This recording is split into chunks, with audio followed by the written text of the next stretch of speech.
I'm Ed from Private Suite Magazine, again, filling in for Indy, who is lost in the Arctic tundra, trying to make his way to Los Angeles. I'm here with Tech Honors from Death's Dynamic Shroud, longtime member of the Vaporwave scene.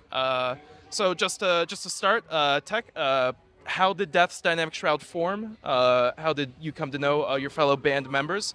And what's it been like with the evolution from where you started with Olympics? Or, I'm so sorry, where you started with your first DDS album, all the way to now? It started because James just wanted to show me the video game Shenmue for the Dreamcast was essentially just an interactive vaporwave album, and he basically just uploaded some songs that he had made. Like that Shenmue Online is the first Death's Dynamic Shroud thing, and he uploaded it to Bandcamp and just wanted to show me some of the songs from it. And then we just used that name, Death's Dynamic Shroud.wmv at the time, just for fun. And then, and also James and I went to high school together. We were in a band for a long time, and we've known each other for like a lot of years. And then we just I decided to like use the moniker to like chop and screw like pop music, Super Nintendo music, that kind of stuff. And then over time, we just kind of like decided to get more complex with it and try to like mash up different ideas and do a little more than just slowing stuff down.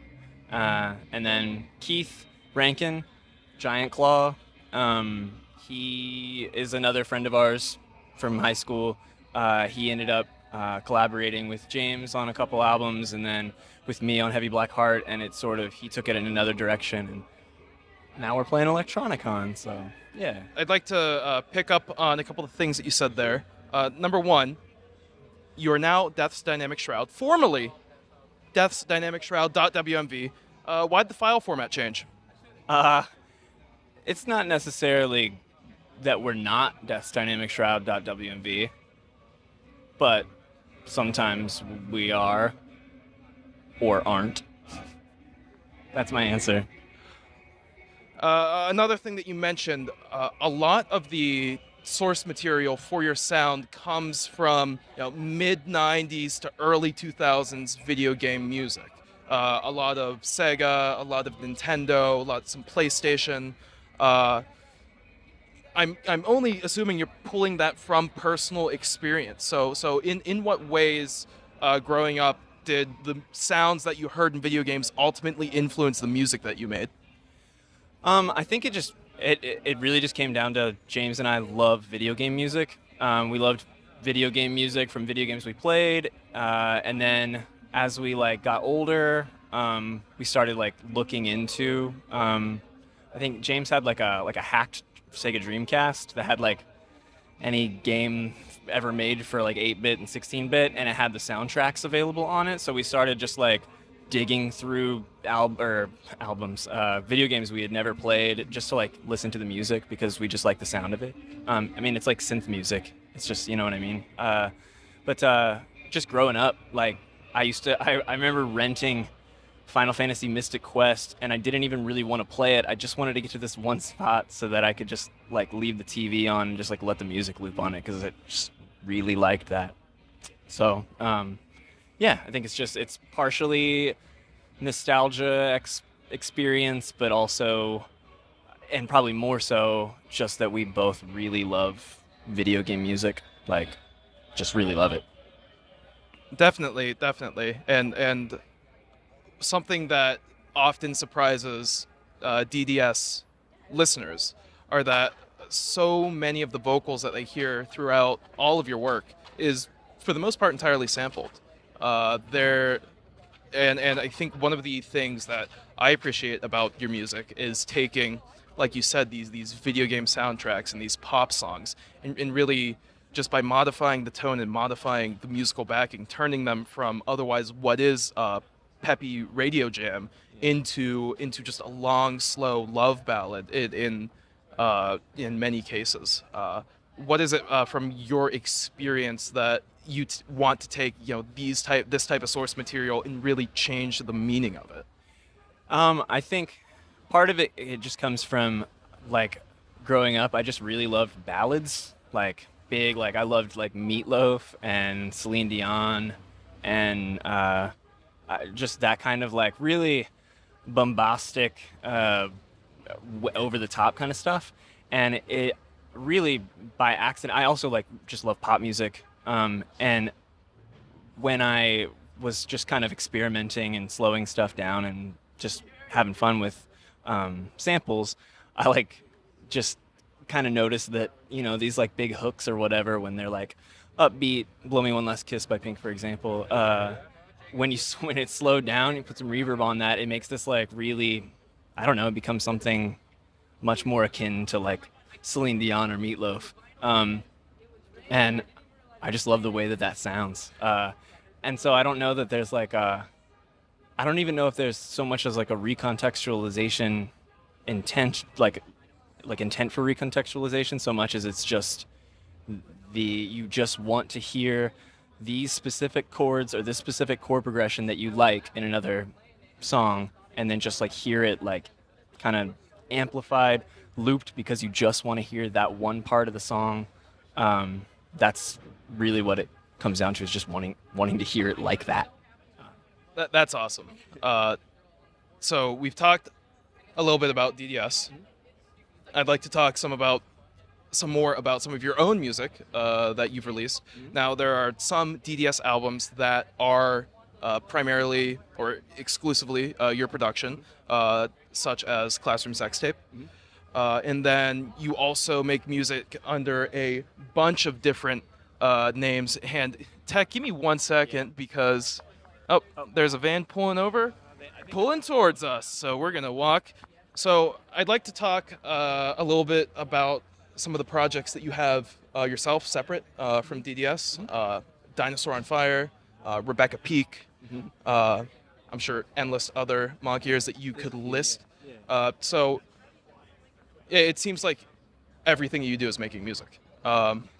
So could you talk a little bit about your separate projects, your side projects, anything that you have going on right now, and what you're most excited to show the world next? Oh man, Yeah, the next! question got Wow. bigger and bigger. Yeah, I don't know what comes next. It's been a whole lot of like preparing for the Electronicon and that kind of thing.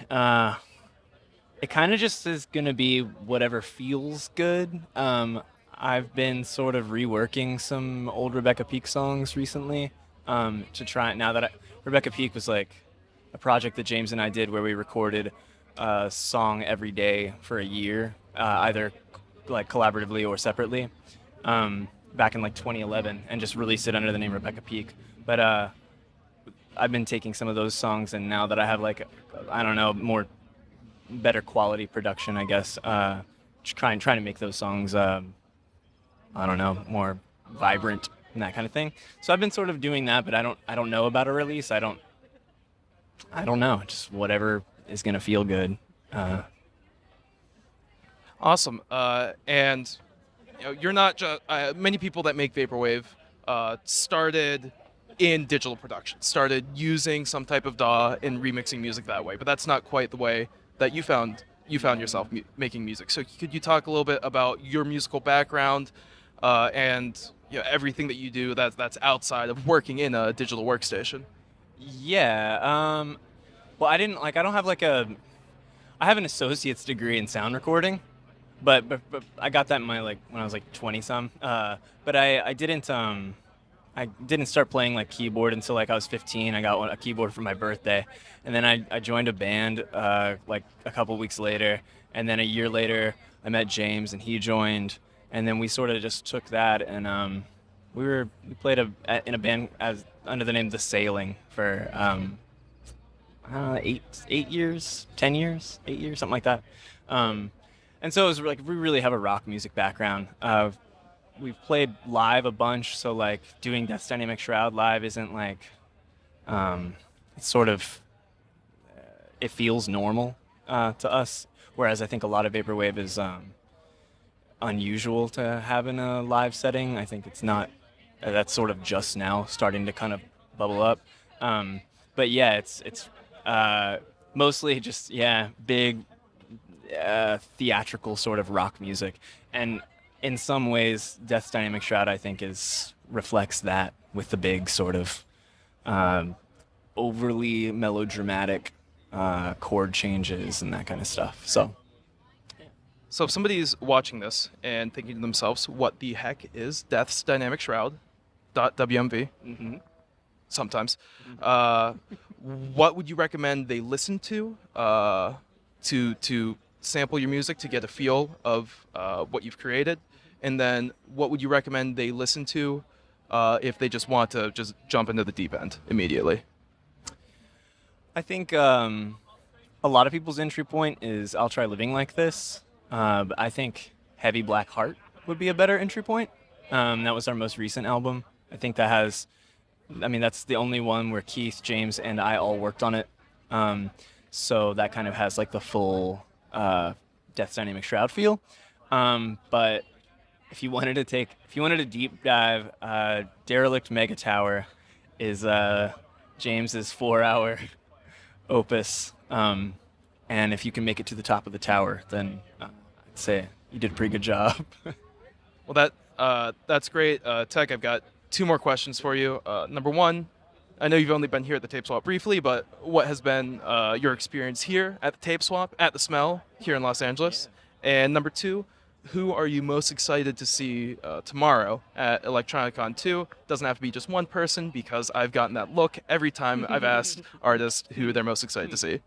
Well, the Tape Swap is really sweet. As someone, I don't collect physical media of any kind, so I don't do tapes or vinyl or CD or anything like that. But to see, like, I guess I just wasn't expecting as many, like, I don't know what you would call it, kiosks, setups. It was just, there was a whole lot of vendors, I guess you could say, going on. And then, I don't know, I was super excited to see like a lot of the people I saw at Electronicon 1. And then, I don't know, just getting to meet Dennis McCullough from Geometric Lullaby was really cool. Yeah, just it's awesome that it's at the Smell, just like a historic location in LA. It's wild. But as far as who I would be excited to see tomorrow, I really want to see Vape Error, because I only saw maybe like 3 or 4 minutes from the first Electronicon, and he had like a ton of energy on stage, and I was like really pumped by it. And then very curious to see Slater, I think, just because her music is wild, and you can just tell that the live performance is going to be intense too. So yeah, probably those 2. Nobody else. I don't want to see any other artists. Just those 2. So. Awesome. Well, Tech, thank you so much for talking to me, for talking to the magazine. I'll Try Living Like This is how I got into Vaporwave, and there really isn't a time that I can't turn on that album and just enjoy the hell out of it.